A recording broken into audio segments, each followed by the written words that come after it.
ప్రతి జనసేన కార్యకర్త గుర్తించుకోవాల్సిన విషయం మన జనసేన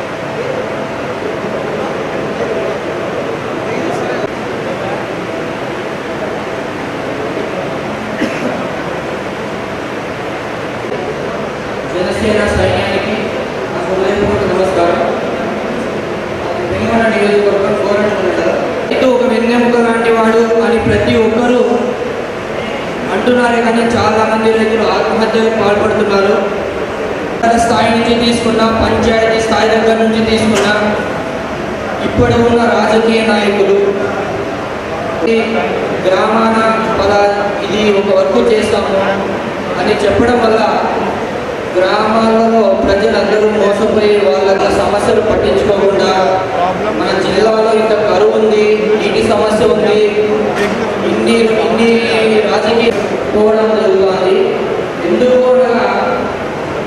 రైతులు వాళ్ళకు దొంగ పాస్బుక్లు చేయించుకొని అమ్మడం వల్ల పెద్ద పెద్ద రాజకీయాలు ఉండడం వల్లనే కొన్ని ఫ్యాక్టరీలు పేద రైతుల భూములను అంటే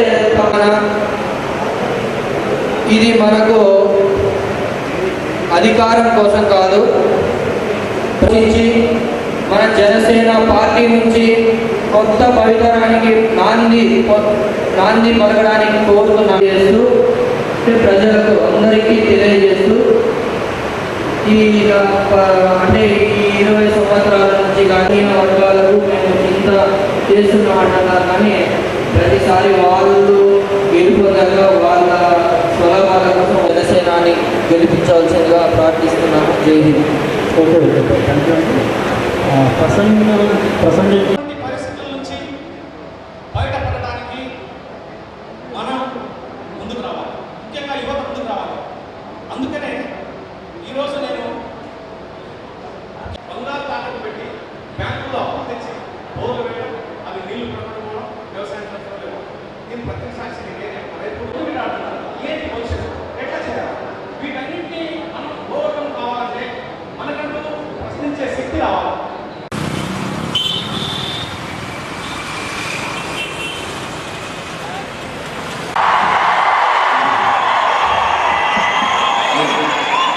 మొత్తం తెలుసుకోండి కదా.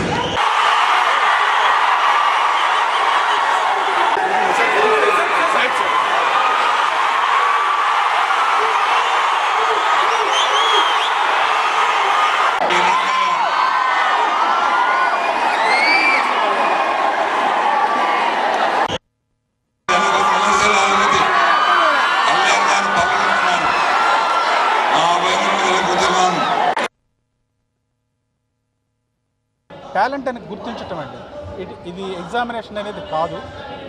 ముందుగా ఎవరైతే బాగా మాట్లాడగలరో వాళ్ళని స్పీకర్లుగాను, బాగా కంటెంట్ని రాసే వాళ్ళని కంటెంట్ రైటర్స్ గాను, అనలిస్టులు గాను ఎంపిక చేస్తున్నాము. ఇది మరోసారి చెప్తున్నాను, ఇది ఎగ్జామినేషన్ కాదు. కార్యకర్తల్లోని ప్రతిభను గుర్తించి వారిని ఎక్కడ ఉపయోగించుకోవాలో పార్టీ తరఫున అంచనా వేయడానికి ఈ శిబిరాన్ని ఏర్పాటు చేశాము. స్పందన చాలా బాగుంది, అందరూ ఇక్కడ కలిసికట్టుగా పనిచేస్తున్నారు. జనసేనలో కులం కానీ మతం కానీ ఇటువంటి అవలక్షణాలు ఏమీ దరిచేరనీయకుండా మేము పనిచేస్తున్నామండి. మీరు ఇంకోటి కూడా గమనించండి, మేము ఇక్కడ ఒక అప్లికేషన్ని డ్రా చేశాము. దాంట్లో కులం మతం ఇవేమీ ఉండవు.